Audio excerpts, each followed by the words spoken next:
everyone. Today I'm going to make spaghetti, and you're going to notice that I don't have my cooked pasta. Ran out of that, so I'm going to show you my no drain method for cooking dried pasta. When you live on the road like this, lots of commodities are very important to you, and you want to conserve as much as you can. So when it comes to water, for me, it's not something I feel like I can fill a giant pot with, cook a bunch of pasta in, and then drain that water away. So this no drain pasta method is going to show you how I cook pasta in just enough water to get it cooked, and then I'll make my meal.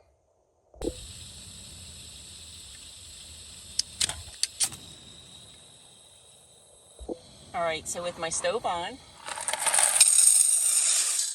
putting a whole box of the pasta in, and then all I'm doing is going to be to fill it with enough water just to cover the pasta. And there's going to be a few that are going to stick up above the water, and that is fine with me, especially since I'm on a little bit of a tilt right now.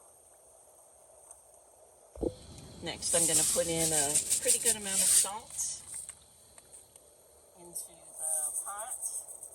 You can do oil if you want. I prefer salt. Going to give it a mix.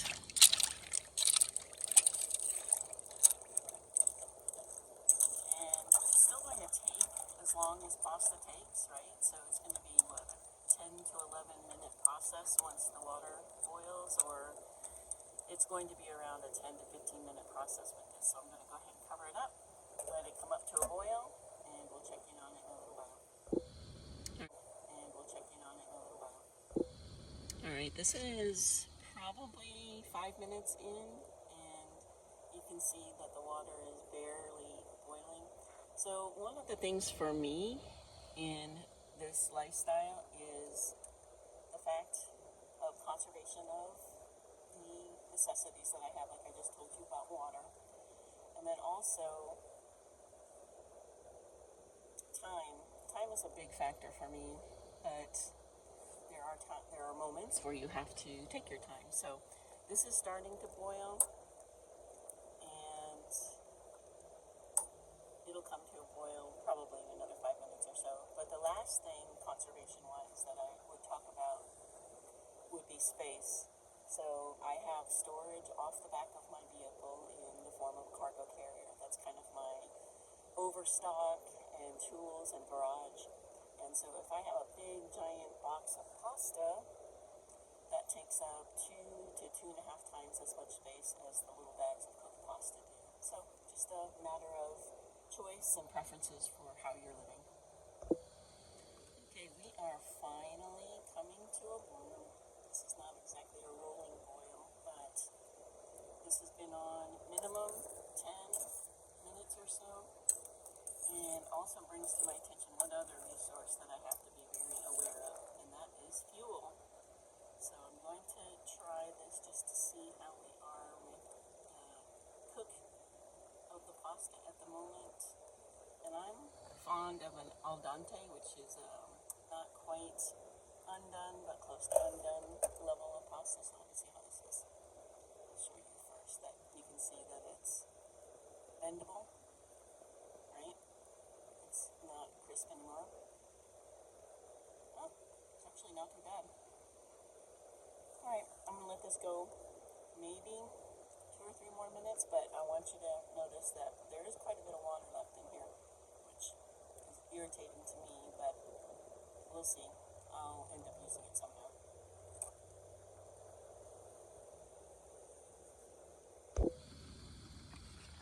Alright, I let this go about another 2 minutes or so. And seriously, the texture of it is very, very good. I am disappointed at how much water is still left in here, so I'm going to have to figure out a way to drain it anyway. I may let it sit for a few minutes with the heat off.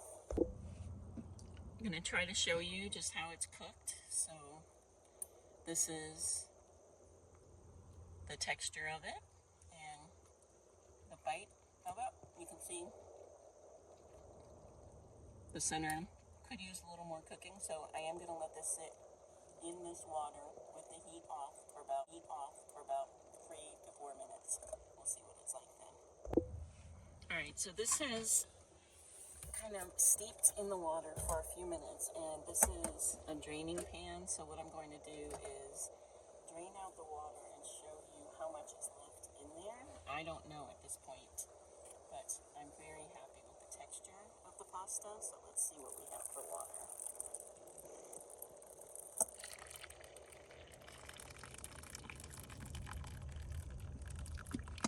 Alright, that's a lot more than I wish was in there, but that's what happened with it. So the texture of the pasta is fantastic. So far, I'm not mad at the whole thing. I just wish that I had put in less water so that it would have absorbed it more. Alright, on to the recipe. I am going to set the pasta aside for now, and then I will cook the sauce and put it back in.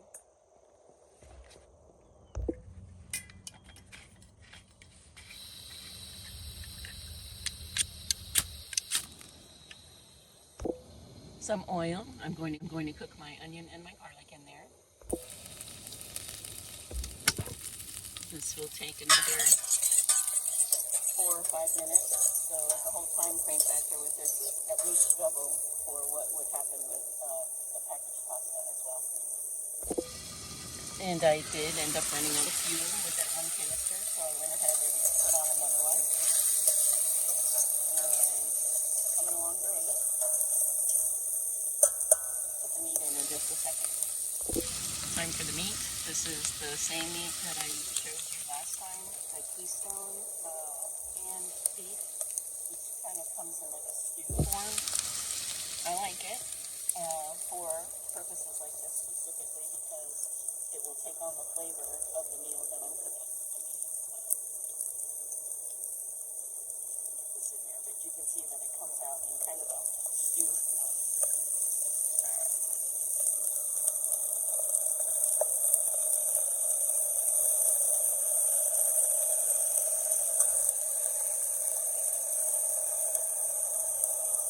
The other benefit is that it has a good amount of salt in it from their packaging technique, I guess. Alright, so I'm going to let this soften up and then cut it up into smaller pieces.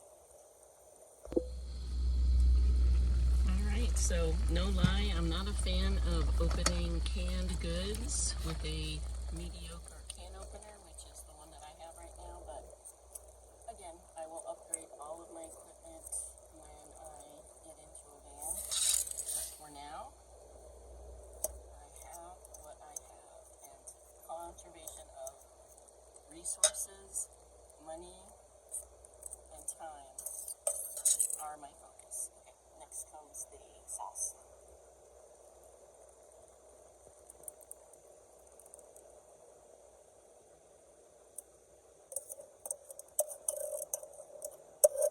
Let that warm up, and then I'm going to put the pasta back in.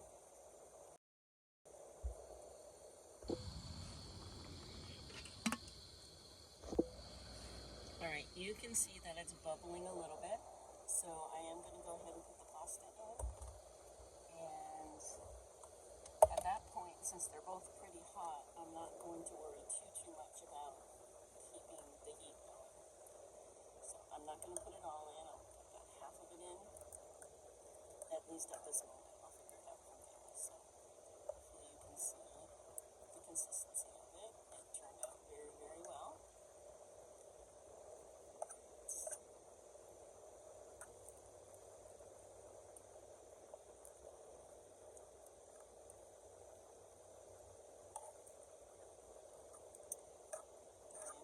I'm adjusting as I go, so I may put it all in. We'll see. Then we can see how it fits. I'm taking it off of the heat so I can mess with it on a stable surface. And here's how much I have left of that box of pasta. So let's see how much will fit in. And this may just turn into a meal that I keep for a day or two and mix it up.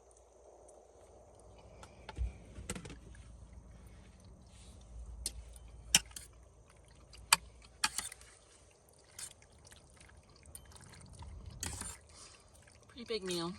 It's not going to be one meal at all. This may end up being breakfast, lunch, and dinner for a day.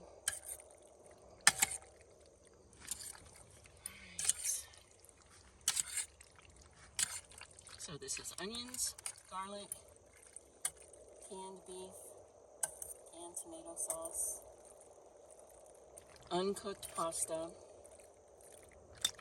and I did not end up putting any salt in because truthfully this meat and the salt that I added to the pasta made it salty enough. Alright, I'm going to go in for a taste test and let you know how we did.